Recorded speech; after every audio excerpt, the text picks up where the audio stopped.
Però avui oficialment el que volem deixar clar és que nosaltres ens tornem a presentar, que per unanimitat absoluta s'ha decidit que jo sigui qui torni a encapçalar aquesta llista, com bé deies, que de fet respon també al compromís que ja vaig adquirir en el seu moment, que si la gent ho volia podria ser 8 anys, i en fi, és simplement amb molta il·lusió de demostrar que hi ha altres maneres de fer política. Crec que hem demostrat que hi ha una altra manera de fer política, que és una manera de fer política més participativa, més de proximitat, en què es basa molt en els interessos generals i centrar molt en el benestar de les persones.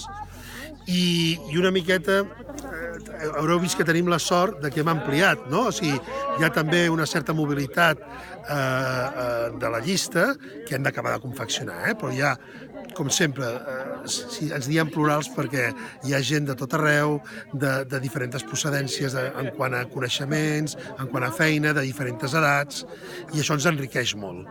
I també molt contents de presentar-nos amb una obra de govern ja feta, no? En el que es vam presentar amb un percentatge altíssim, però si no arriba al 90% hem complert amb tot allò que vam dir.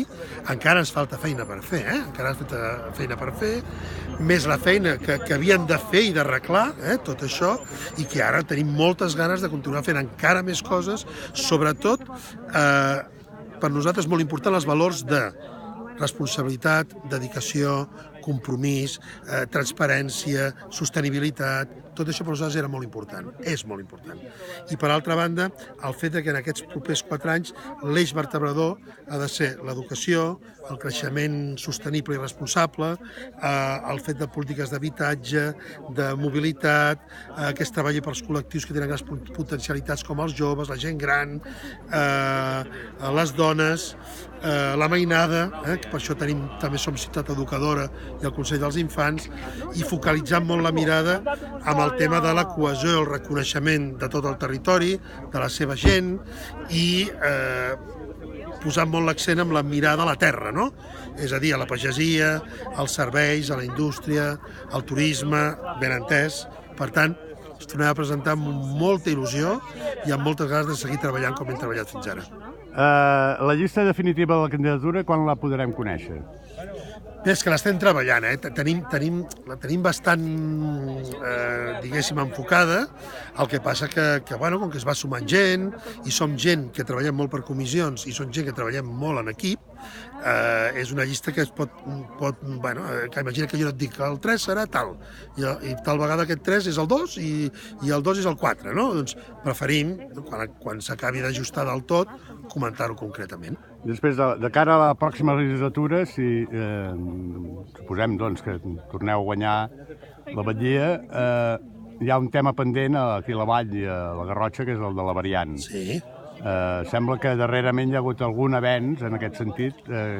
Com ho veieu vos? Bueno, quin avenç ha hagut? Perquè una cosa és el que, segons qui comenta, jo el que puc dir és que de l'últim que vaig declarar oficialment, que és aquell acord marc en el que nosaltres incorporàvem, que es va incorporar per petició nostra, l'Observatori del Paisatge, que va obrir tots aquells punts, d'aquell moment fins ara no hi ha res nou. I per tant,